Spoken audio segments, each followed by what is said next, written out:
બનાસકાંઠા જિલ્લામાં સિંચાઈ વિભાગ જાણે ઊંઘમાં હોય તેવી હાલત જોવા મળી રહી છે। એક તરફ રવિ પાકની ખેડૂતોએ વાવણી કરી છે અને હવે આ રવિ પાકમાં સિંચાઈ માટે નર્મદા પાઇપલાઇન દ્વારા કેનાલોમાં પાણી છોડશે, પરંતુ જે વિભાગની જવાબદારી છે તે વિભાગે આ કેનાલોની પરિસ્થિતિની પાણી છોડતા પહેલા કેવી છે તે જોવાની જરાય તસદી લીધી નથી।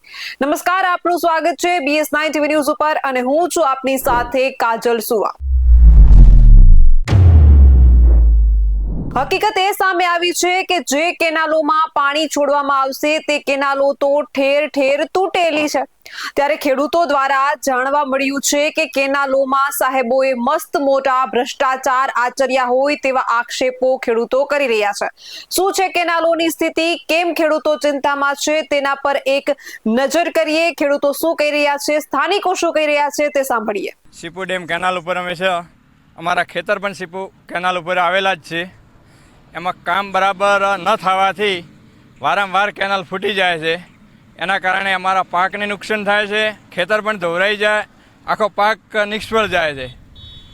એના કારણે સરકારને નમ્ર વિનંતી, કામ સારું થાય અને રજૂઆતો આગળ ઘણી વખત કરેલી છે। 8-10 વર્ષથી આનો આ જ પ્રોબ્લેમ છે। દર ફેરે પાણી છોડે એટલે આ જ પ્રોબ્લેમ હોય છે। પાણી છોડે એટલે પછી અઠવાડિયું ફૂટી જાય એટલે અઠવાડિયું પાછું બંધ રહે, કામ ચાલુ થાય। એ કારણે આગળ પાકને પણ નુકસાન થાય, પેજ પૂરું મળે નહીં। આ કેનાલનું જે છે આ લોકો આવે અને ગમે ત્યારે આવે એટલે આ ચોમાસું પૂરું થાય એટલે આવે, અંદરથી બાવળિયા ગાઢે, પછી પાણી છોડે એટલે ટોન તૂટેલી કેનાલ પડી। એટલે આ લોકો કેનાલ કાચું કોમ હોય એટલે ગમે અહીંયા ભેજવાળું થાય ને પછી ફૂટી જાય એટલે ગમે એના ખેડૂતનો પાક નિષ્ફળ જાય। મેં પાણી પડે એટલે પોઈથી આવે કોઈ હોય નહીં, ફોન બોન કરી તો કોન્ટેક હોય તો બરાબર તરત બંધ થાય। કોન્ટેક નંબર ન હોય તો ઘાટા 8-10 કલાક પાણી હેડે, કોઈ હાજર હોતા નહીં, પાણી છોડી જાય ને બસ બધું એ રીતનું હેડતું હોય। એટલે આનું આ 10 વર્ષે અમારે તો આની આ પોઝિશન થાય।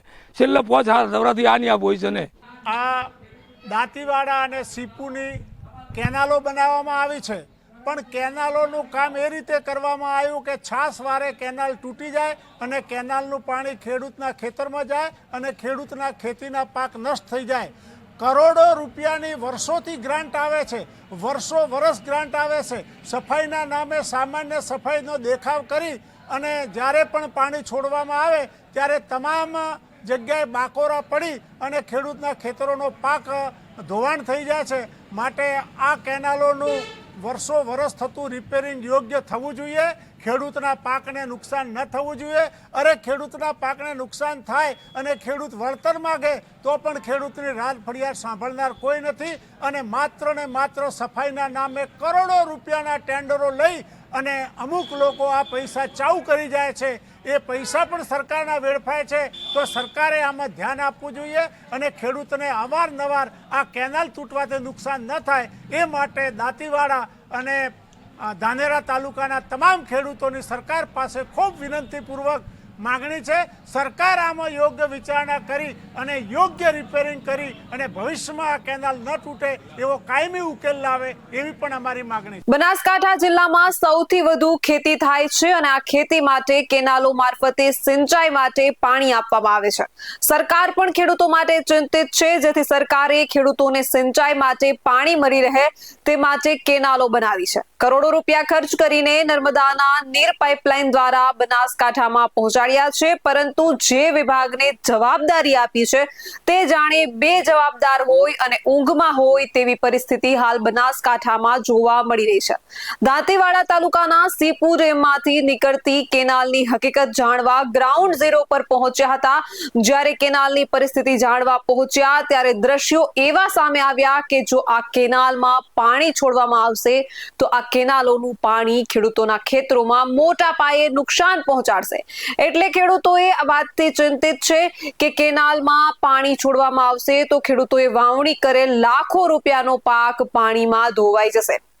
કારણ કે જે કેનાલોની સાફ સફાઈ માટે અને તેના રિપેરિંગ માટે લાખો કરોડો રૂપિયા સરકાર ફાળવે તો છે, પરંતુ જે સિંચાઈ વિભાગ દ્વારા પોતાના માનીતા કોન્ટ્રાક્ટર અને એજન્સીઓને કેનાલોની સફાઈનું અને રિપેરિંગનું કામ આપે છે અને જે બાદ તેઓ સ્થળ પર જઈ કેનાલોની કોઈ જ પરિસ્થિતિ જાણવાનો પ્રયાસ કરતા નથી.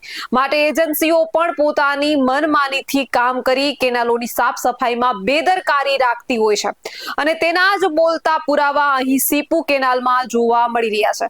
ખેડૂતો આક્ષેપ કરી રહ્યા છે કે સાહેબ પાણી તો જોઈએ છે, પરંતુ પહેલા કેનાલો રિપેરિંગ કરાવો, કારણ કે જો આ તૂટેલી કેનાલમાં પાણી છોડાશે તો આ પાણી અમારા માટે આશીર્વાદ રૂપ નહીં પરંતુ દુઃખદ રૂપ સાબિત થશે. ખેડૂતોએ સાફ સફાઈ માટે આવતા લાખો કરોડો રૂપિયા બારોબાર ચાઉ થતા હોવાના પણ આક્ષેપો કર્યા છે. તેમનું કહેવું છે કે માત્ર દેખાડા પૂરતી કેનાલોમાં જેસીબી ઉતારીને સફાઈ તો કરવામાં આવે છે, પરંતુ કેનાલો જે તૂટેલી છે તેનું કોઈ જ રિપેરિંગ કામ વર્ષોથી થયું જ નથી અને તેના જ કારણે ખેડૂતોને એ ચિંતા છે કે જો આ કેનાલોમાં પાણી આવશે તો તેમને મોટું નુકસાન થશે. દાંતીવાડા તાલુકામાં દાંતીવાડા ડેમ અને સીપુ ડેમ બંને આવેલા છે અને બંને ડેમમાંથી કેનાલો દ્વારા હજારો હેક્ટરોમાં સિંચાઈ માટે પાણી પહોંચાડવામાં આવે છે, પરંતુ સીપુ ડેમની કેનાલોની સ્થિતિ ખૂબ જ ખરાબ છે અને ટૂંક જ સમયમાં આ કેનાલમાં નર્મદા પાઇપલાઇન દ્વારા પાણી છોડવામાં આવનાર છે, પરંતુ કેનાલોમાં પાણી છોડતા જ કેનાલો કાગળની જેમ તૂટી જાય તેવી પરિસ્થિતિ છે, જેથી આ કેનાલો જો રિપેરિંગ નહીં થાય તો ખેડૂતોના ખેતરો બેટમાં ફેરવાય તેવી પરિસ્થિતિ ઊભી થઈ શકે છે. ખેડૂતો આગેવાનોએ પણ આક્ષેપ કર્યા છે કે તંત્ર માત્ર સફાઈના નામે દેખાડા કરે છે અને સાફ સફાઈ અને રિપેરિંગની કરોડોની ગ્રાન્ટ બારોબાર ખવાઈ જાય છે. સરકાર દ્વારા નર્મદા ડેમમાંથી કરોડો રૂપિયા ખર્ચ કરીને સીપુ ડેમમાં પાઇપલાઇન દ્વારા પાણી નાખવામાં આવ્યું છે અને આ પાણી કેનાલમાં છોડવામાં આવશે, પરંતુ કેનાલો તૂટેલી હોવાથી સરકારનું આ આયોજન પણ નિષ્ફળ જાય તેવી પરિસ્થિતિ જોવા મળી રહી છે. આવા જ વધુ અહેવાલ સાથે મળતા રહીશું. તમે અમારી યુટ્યુબ ચેનલને સબસ્ક્રાઇબ કરવાનું અને અમને ફેસબુક અને ઇન્સ્ટાગ્રામ પર ફોલો કરવાનું ચૂકશો નહીં. બાકી અવનવી અપડેટ મેળવવા માટે આપ જોતા રહો BS9 TV ન્યૂઝ. જય જવાન, જય કિસાન.